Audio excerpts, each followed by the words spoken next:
Later in this episode, you'll hear my favorite part of this conversation with John Sistrunk about how powerful work like CE5 can play a meaningful role in the healing of the inner child inside of all of us. CE5 stands for Close Encounters of the Fifth Kind, which means human-initiated contact with extraterrestrial beings through some simple protocols that anyone can do. John describes himself as an energetic empath. We'll first connect with him when he shares how, at some point, he had an experience with some strange audible tones that he couldn't explain. This experience dovetailed with his introduction into the CE5 initiative, leading him to learn to make contact at a CSETI training led by Dr. Stephen Greer, the founder of the CE5 initiative. Yeah, so about 2004, 2005, I got into meditation, energy work, Reiki, a number of things, dimensional meditations through various mystery schools. And I had a lot of interactions with energy beings and psychic phenomenon, that sort of thing. But I never really was interested in ETs for whatever reason, timing, I guess. And in 2011, there was a point, it was October 28th, early in the morning, probably around 5 o'clock. I heard this really beautiful music that woke me out of my sleep. And I know I was awake because I wear contacts. So when I'm awake, everything's blurry until I put the contacts in. Anytime I dream, my vision's clear. So I was definitely awake. And it sounded like the music was everywhere and yet nowhere, and like it was right in my ears and yet far away at the same time. Sometimes dimensional sound will be like that. And it was this beautiful tone, beautiful melody, and very ethereal in a way. And I'd never heard anything like it. And I was just like, what is going on? And, I was the only one at the house at the time, so nobody was doing that. There's nothing going on outside. And I eventually went back to sleep, and I woke up, and, it had stopped.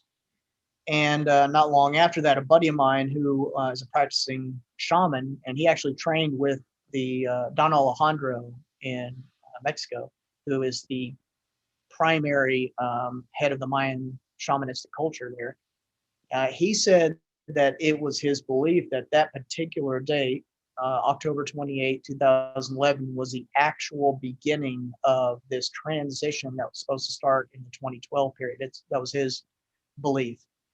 And when I told him what had happened, he said, it sounds like you were being contacted. And, the Mayan culture has this kind of this ideology, from what I understand. I'm not an expert on it by any means, but this kind of understanding that their people were seeded or at least taught by Pleiadians, that they were part of that civilization's development. And, it was his belief that I was being contacted. And a little while after that, I ran across Dr. Greer's stuff on YouTube. And I remembered hearing and looking a little bit into the Disclosure Project really early, about the time it came out, that press conference in, what was it, 2000, 2001? And I thought it was interesting, but I didn't keep up with it after that. Well, I found it on YouTube, and it just was just kind of there. I was like, okay, that's interesting. So I clicked on it, watched it again, then started reviewing what videos he had. And he has these videos with something he calls the Orion tones. And it's this particular pattern that they picked up on their electronic devices that apparently comes from Orion civilizations. And I realized the pattern was the same pattern, even though it was a different tonature, it's the same pattern as the music I was listening to. And I thought that was interesting, so I kept looking. And then I found a video with the CSETI logo and the music they used to have for the logo. I don't know if they still do, because I haven't heard it in a while, but it was the same tonature. And so that kind of was like, hey, something's going on here. And after that, I ordered Dr. Greer's book. I want to say it was Forbidden Truth, Hidden Knowledge, and also his meditation CDs. And I decided to try it out. The first night I did it, at first nothing really happened. And I was a little bit like, okay, well, whatever. And I go to bed, and I wake up in the middle of the night, and, I go into the bathroom, and at one point I close my eyes, and this intense, super vivid vision just envelops me, like more real than this. And it was of a, a being in a spacecraft. It looked like it was in kind of a nebula looking formation. And I was like, well, okay, all right, that's different. I snapped out of it. My eyes open, the vision was gone. And I closed my eyes, nothing happened again. I was like, okay, wow. All right. So I went and I got into my room, got a drink of water. And after I took a sip, I closed my eyes again and another really intense vision hit me. And it started off with like 3 stars. And I want to say, maybe a good thing we're re-recording this, because I want to say the middle one was pulsing. And then suddenly I was in this planescape, like this dimension where it looked like all these very brightly colored energy sheets like interacting with each other. And a former school of thought that I was involved in called these the planes of light. And at least I'm assuming that's what this was. And, I was in it for a little while and then I came out of it. And even for someone who up to that point had so much training and experience in this stuff, it was a lot for my brain to process, like a lot. And so I laid back down in my bed and I closed my eyes again, and then another intense vision hits me. So I end up falling asleep to that. And I got up, kept playing with it, and different things would happen. And, one thing that I've experienced throughout my time is, especially when you're first beginning, they like to find ways to interact with you that you don't expect. Because that way, you're not making it up. And they are super playful and creative. I mean, incredibly creative. So yeah, after that, I was like, okay, I definitely need to do this. So I booked the training in June of 2012 in Crestone, Colorado, where they filmed that training portion for the documentary series.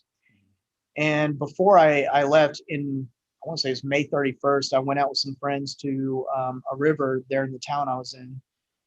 And actually, that river is here in Wimberley. But I was looking across the river as the sun was coming up because we stayed up all night. I was playing around with shifting my consciousness back and forth between normal and more dreamlike. And at one point, when I shifted, this half dome saucer appears across the river right in front of me. The sun's glinting off of it. I mean, it was just like, whoa, in my face, and then gone. And that was the first time I can consciously remember seeing an ET craft. And just like Dr. Greer said, there were no seams, there were no rivets. It was just like this perfectly formed one piece. And I remember just being like, wow, that is beautiful and so strange, even for the very brief moment that I saw it. And so I went to the training in 2012. I was there for the event, which happened on the very last night, where the Golden Craft came over us and it was intercepted by a military jet, which is in the documentary series. That craft lit up the entire space around us. The love was amazing that we felt. I mean, just again, not what I expected. And when the jet started getting close to the craft, it up in space. And then after the jet passed, it flashed back at us twice. And then we were circled by military jets for about 20 to 30 minutes. It was a very intense night. After this first CE5 expedition, John went on to continue being involved, holding his own events and teaching others how to make contact. And after that, I asked Dr. Greer if he minded me teaching this stuff when I got back to San Marcos. He said, by all means, go with it. And we started doing trainings out in the park in San Marcos, Prospect Park. There's this one little area out there that has like these benches kind of surrounding it in like a crescent moon shape, and it has this compass. It's like big marble compass in the center that had like, this way's north, this way's west, etc., and moon phases on it. And so we would set whatever device we were using for recording electromagnetic fields. We would set that in the middle, and then we would, be around it. We would do our contacts, and of course, some of us would always make contact ahead of getting out there to let them know what was going on. And they interacted with us so many times. They made straight up music on that thing, really beautiful music, just all kinds of stuff. And we, had all kinds of light shows happen. There was one point where it looked almost like there were laser beams like shooting through in little areas, and it was a red beam, and it would curve and make like these weird, and none of us had lasers out there. There was nobody else out there. And it would like come from the ground upward. And in fact, it scared one guy. He never came back out. But I thought it was cool. I'm weird like that. But yeah, so they would find all kinds of just random things. We'd be walking along and not even get to the point. We'd look up at the trees and this huge ball of white light would be falling down like right above the trees and then disappear. And, many of us saw it. Let's listen to John share some of his experiences in sensing and intuiting different ways that the ETs interact and make contact with us. Yeah, so they don't want to scare anyone. They're very careful about that. They know we live on a planet where we're having to process a lot of fear. We're having to transform a lot of consciousness at this point. And they try to meet you where you can meet them. For a lot of people, they'll try to do something, either a little more distant or maybe there are multiple ways to interact with me.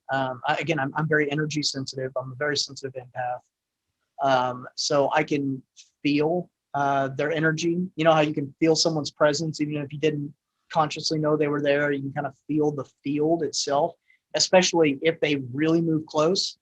I've had that happen a couple of times where they really moved close and almost immediately, like within a few minutes, a military helicopter flies over the house. But they normally if you are used to hearing tones, like when it's silent, you can hear like pitches. Some people can hear that. And I'm not going to go into the whole debate about tinnitus and all that, because I've learned that doctors don't even really know what tinnitus is. They just know it starts to become more prevalent to someone, usually when they have damage to the ears. In my opinion, you're literally picking up on the audible dimensional frequencies. And the reason the damage to the ears makes it more obvious is because now your brain is picking up a little bit less of the physical that normally distracts you. And so you're suddenly becoming more aware of what was always there. But if you take time in silence, going into that clear meditative space and just listening, in time, you'll start to hear these tones. And so often I can tell when something's going on because the tones will change dramatically, especially when they're communicating with me. On rare occasion, especially if I'm feeling kind of down or something, and maybe I'm like, the skeptical part of my mind starts questioning, they'll do something like move something. I had one knock a cooking pan across the room one time, not damaging anything, but just like, hey. That was fun. And, sometimes I'll feel them touch me. On rare occasions, if I'm meditating, they'll suddenly come and start playing with my hair. And, there's nothing in there. There's no air currents, no bugs. And, just little things gonna be like, we're around. But one thing I've noticed is they've been really working with me getting heart-centered more and more, because this is the big thing that we as a species are having to heal right now. And this is also the aspect of us that is most in tune with absolute truth, beyond polarity. And whenever, like, let's say if I can tell someone's here, but I don't know where they are, I'll go into that space that Dr. Greer teaches, where you start to feel that everything is pure awakeness. And then I'll kind of scan. And I notice that when I lock into where they actually are and can tell like what they're doing, who they are, my heart will light up. The more accurate I am, the more it fully lights up. But if I start projecting onto it, that doesn't happen. And I've gotten to where I can, feel the brain starting to project. So they've been working on me getting back there more and more. Also, when they're communicating a message, the more accurately I'm actually sensing the frequency of what it is they're communicating and understanding, the heart lights up. But again, if I'm like, projecting onto it, that doesn't tend to happen, and I can feel almost like the activity in the brain of like the projection happening. So they've been working with me on that, because from that space is where we feel the truth was right for us, what is right in circumstance. It's that perfect, yin yang harmonizing place where pure isness is, I guess. And it's the place where oneness occurs. So that's been a fairly common thing. On occasion, I mean, don't get me wrong, there'll still be things that, sometimes images will come through or just understandings. On occasion, my brain might produce words to go with it, but I'll know when it's accurate based on this. I also do practice projecting to various places, and yeah, so those are some of the ways that we interact. Now John will discuss the playful, innocent nature that often comes through in CE5. Healing the inner child is very important, and this is something that the ETs are totally aware of for us. And so, I do agree with Dr. Greer in the sense that when people approach this subject, they need to have a level of maturity about it, sure. But what I've also found is these beings like to play.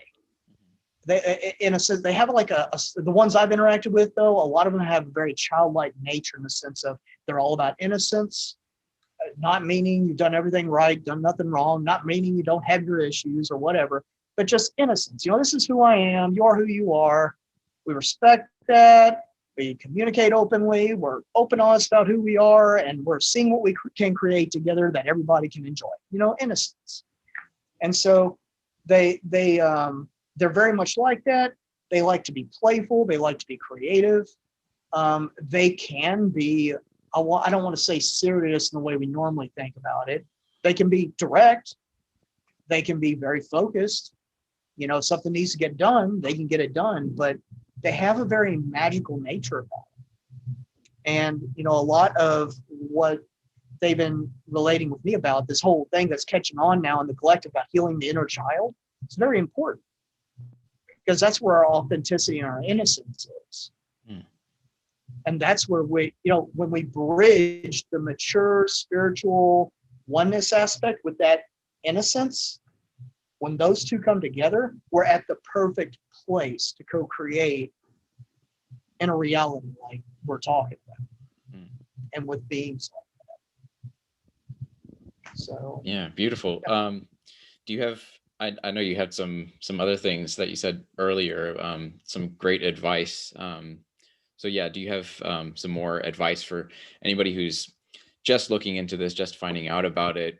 Maybe has doubts about whether this is something that they could or should be involved in, and getting into. Do you have any advice for someone who's new to exploring this all? Sure. There are a number of things, and I've learned a lot about what it is that tends to inhibit humans terrestrial humans, I should say, from having these kinds of experiences. One of them is self-doubt. It's a big one. It could be you don't think you're good enough. Maybe you got too many problems, or you've done too many bad things, or whatever. Hey, I'm not perfect. I'm no angel.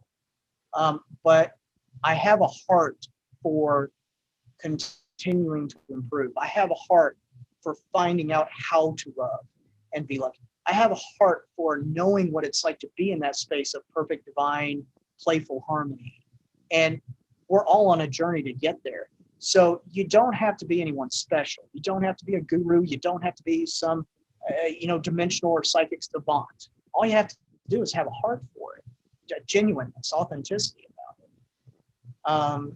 And they do prefer, if you're, again, self-honest. They have helped me with things just because I've asked to be helped with it, that some people would think it would be petty to ask for. But when I come to them, they already know I have a heart for the healing of the world. And I'm honest. I'm honest about what I would like. I am honest about why. I'm very self-aware about why and what. And I put it out there, hey, if you'd like to help me, if it's in your excitement to do this, if you feel naturally inspired to do this, I'd appreciate the assistance. And very often something happens. But it's because I'm innocent about it. I'm upfront. And I'm honest with myself about the what and the why. And I'm also open to being shown something new that if it's time to level up past that, I can, or if you want to call it that. So, I'm not saying that they'll go around healing everything for everybody, because there's also part of our soul's journey where we're learning to embrace our own power, and they don't want to interfere with that. So there's a balance there, right? But they like to be a part of things. And we're another thing, and this kind of plays into it. A lot of people think that these beings are looking at us like we're a bunch of savage, ignorant barbarians. That's not how they see us. They see us as amazing, divine, beautiful, creative souls that are just going through a very profound process of shifting some of the most extreme darkness that our known universe has ever seen. And I have my own theory as to what a possible purpose is for humanity. And it basically is the idea that we are becoming some of the ultimate alchemists of consciousness. Like, we're becoming the kind of beings that could dive into the deepest, darkest realms and transform them into the light. I kind of feel like that's part of our purpose. And we're becoming the kind of beings that can truly walk that divine balance of self-sovereignty and oneness at the same time, which is a delicate balance. I kind of see us as potentially the lovers and the harmonizers of the multiverse. We may become some of the best diplomats there ever were because of the things we're experiencing here. And so they don't look at us as some kind of like, oh my God, we got to deal with these guys. No, they're excited. Like, as we come through this, they're excited. And they know that we're going to bring something to the table, especially as we take this newer infusion of consciousness and use it to bring resolve and healing to everything we've gone through, and we integrate it all. We're going to bring something very unique to the table that they are stoked about. So they're not lording over us. They may be making sure that, while we're in the phase we've been in, we don't cause unnecessary harm, especially to the planet or to others. Like, there's only so much to allow there. But they see us moving past that, in my perception. We're kind of like at that chaos point right before, like Dr. Greer says, we're at that chaos point before everything suddenly becomes coherent. And yeah, they have a lot to remind us of. I'm not even sure I should say teach, because on some level, our consciousness is already connected with everything they know, but they could play a part in reminding us of certain things. And we'll, have this beautiful co-creative thing going. So you have something valuable to bring to them, just as they have something valuable to bring to you. And that's something I really hope people will really contemplate. We are amazing, far more than we've ever let ourselves believe. And I'm still learning how true that is. I think most of us are. So you can, I know it's challenging at times, but see if, for anybody who's having self-doubts, try to let that go. Like, we came here to be challenged and to grow through it. It is what it is. You don't have to be perfect. As far as other things, if Dr. Greer already has amazing meditations for getting into that pure awakeness and that pure oneness state.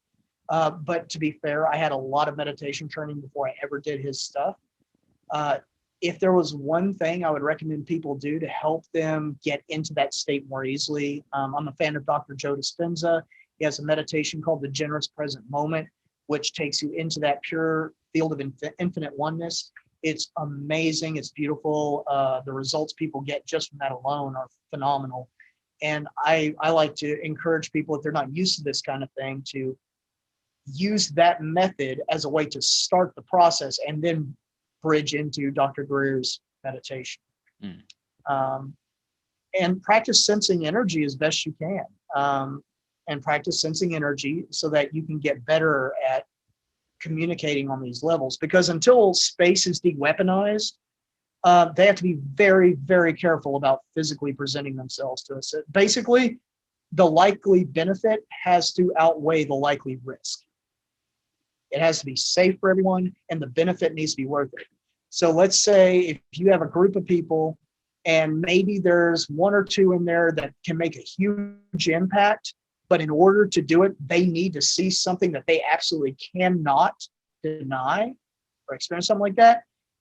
If it can be synchronized so that safe, they will do that in a safe way. But like for someone like me, I've already had so many experiences with them that they don't have to do that. You know, once in a while, they'll do something that kind of surprises me, but it's not as extreme as like putting themselves at risk by, you know, by physically appearing over my house. Mm-hmm. So be patient, be open, and be open for the unexpected.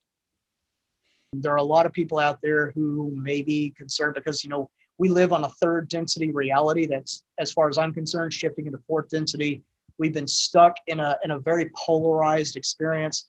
So it's kind of natural for us to wonder if something different from us is out to hurt us. And there has been a lot of counterintelligence. Dr. Greer talks about it. Mm-hmm. There have been experiences that people have either misinterpreted as hostile ETs. It's kind of a complicated web, but I can say that out of all the beings I've experienced that I can remember, all the beings that are visiting this place, of all different types, they may have different personalities, but they have all been loving, present, open, transparent.